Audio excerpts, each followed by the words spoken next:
नमस्कार दोस्तों, SBI securities morning podcast में आपका फिर से स्वागत है। आज के पॉडकास्ट में हम निफ्टी और बैंक निफ्टी में क्या उम्मीद करें इस पर चर्चा करेंगे और साथ ही ऐसे कौन से सेक्टर्स हैं, ऐसे कौन से स्टॉक्स हैं जिन पर आपको आज के दिन और आने वाले कुछ सत्रों के लिए ध्यान केंद्रित करना चाहिए, उस पर भी बात करेंगे। दोस्तों, अगर हम प्राइस एक्शन को देखें तो सप्ताह के पहले दिन, पहले कारोबारी सत्र में बेंचमार्क इंडेक्स निफ्टी ने 22,526 के ऊपर के स्तर को चिन्हित किया और उसके 15 मिनट की समय सीमा पर निचले शीर्ष और निचले तल के क्रम को चिन्हित किया।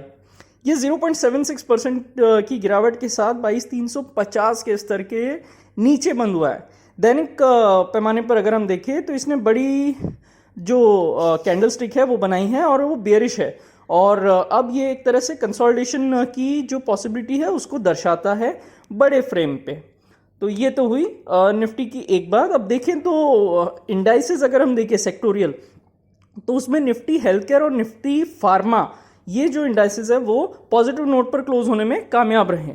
वहीं अगर हम देखें Nifty media, Nifty PSU bank और निफ्टी रियल्टी, ये जो है लूजर्स बनकर उभरे। निफ्टी मिड कैप और निफ्टी स्मॉल कैप ने अपना खराब प्रदर्शन जो है फ्रेंड्स वो जारी रखा, और सबसे उल्लेखनीय बात यह है कि निफ्टी स्मॉल कैप में 2% से अधिक की गिरावट आई है। हम फिर से दोहराते हैं कि अगले कुछ कारोबारी सत्रों के लिए मिड और स्मॉल कैप स्पेस की तुलना में लार्ज कैप स्टॉक्स जो है उनको आप प्राथमिकता देकर चल सकते हैं, और जो एडवांस डिक्लाइन रेशियो है वो बहुत हद तक बीएस के पक्ष में झुका हुआ भी हमको नजर आ रहा है।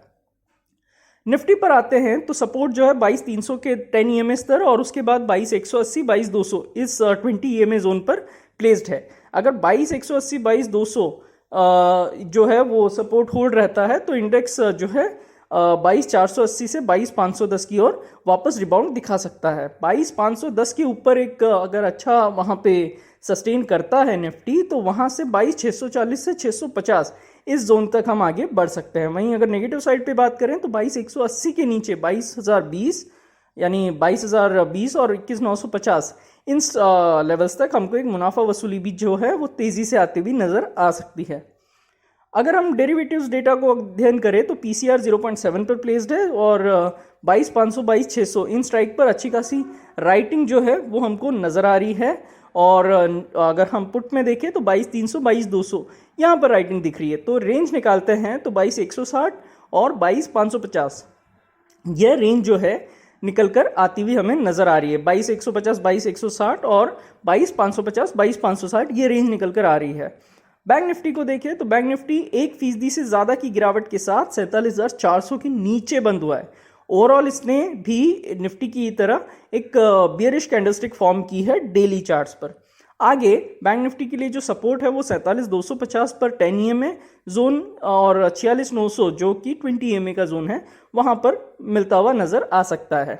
46,920, 47,000 ये एक इंपॉर्टेंट सपोर्ट है, और जब तक ये सपोर्ट के तौर पे इंटैक्ट रहेगा इंडेक्स जो है वापस 47,950 से 48,200 इन लेवल्स तक एक रिबाउंड दिखाने की पूरी कोशिश करता हुआ नजर आ सकता है। 48,200 से 48,250 से ऊपर यानी 48,200, 48,250 से ऊपर एक स्थायी चाल जो है इंडेक्स को 48,550 तक के लेवल्स तक पुश करती हुई नजर आ सकती है। वहीं अगर हम नीचे की ओर बात करें, नेगेटिव साइड पे बात करें तो 46,900 के लेवल के नीचे 46,500, 46,200 ये तेजी से आते हुए लेवल्स होंगे। मुनाफा वसूली जो है वहाँ पे तेजी से हो सकती है। डेरिवेटिव डेटा अगर बैंक निफ्टी में देखिए तो पीसीआर जो 0.67 के स्तर पर प्लेस्ड है, वहीं 47,500, 47,700 यहाँ पे कॉल स्ट्राइक और 47,200, 47,000 के पुट स्ट्राइक पर अच्छी खासी एक ओपन इंटरेस्ट में इजाफा हमको देखने को मिला है, जो कि एक रेंज निकालते हैं तो 47,700 और 47,000 की रेंज जो है हमको नज़र आती है बैंक निफ्टी में। अब बात करते हैं बहुत ही इंपॉर्टेंट आपके फेवरेट सेगमेंट की, कौन से ऐसे सेक्टर्स और स्टॉक्स हैं जिन पे आपको नज़र रखनी चाहिए। तो पिछले कुछ अगर हम सेशंस देखें तो निफ्टी फार्मा और निफ्टी हेल्थ केयर प्रमुख इंडाइसेस से बेहतर प्रदर्शन करते हुए हमको नजर आ रहे हैं, यानी रिलेटिवली मार्केट से बेहतर प्रदर्शन ये करते हुए आ रहे हैं। हालांकि कल के कारोबारी सत्र में आखिरी घंटे में जरूर उनमें एक हल्की मुनाफा वसूली जरूर देखी गई थी। डेरिवेटिव के साथ साथ अगर हम कैश स्पेस में देखें तो कुछ स्टॉक्स हैं जिनके रिलेटिव स्ट्रेंथ चार्ट जो है अच्छे नज़र आ रहे हैं। तो उनमें इंडिगो है, आईसीआईसीआई प्रू है, उसी के साथ में Zydus life, HAL, Cipla, ABB, Pidilite industries, Jio finance, KEC और सोनाकॉम, इन स्टॉक्स पर आप नज़र रख सकते हैं। आपकी वॉच लिस्ट में ये होने चाहिए। ताकि कोई भी अपॉर्चुनिटीज आए तो आप उनको यूज कर सके।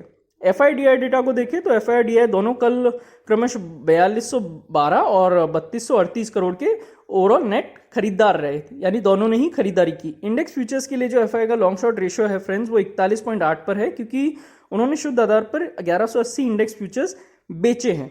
स्टॉक वायदा के मोर्चे पर देखें तो FI ने 13,484 कॉन्ट्रैक्ट खरीदे हैं, वहीं ऑप्शंस के मोर्चे पर FI ने 92,108 कॉल कॉन्ट्रैक्ट बेचे हैं और 54,856 पुट ऑप्शन कॉन्ट्रैक्ट भी बेचे हैं फ्रेंड्स। तो फ्रेंड्स आज के पॉडकास्ट के लिए बस इतना ही। हमारे पॉडकास्ट को नियमित रूप से सुनने के लिए और हमें इतना प्यार देने के लिए आपका बहुत बहुत धन्यवाद। Investment in securities market are subject to market risks. Read all the related documents carefully before investing.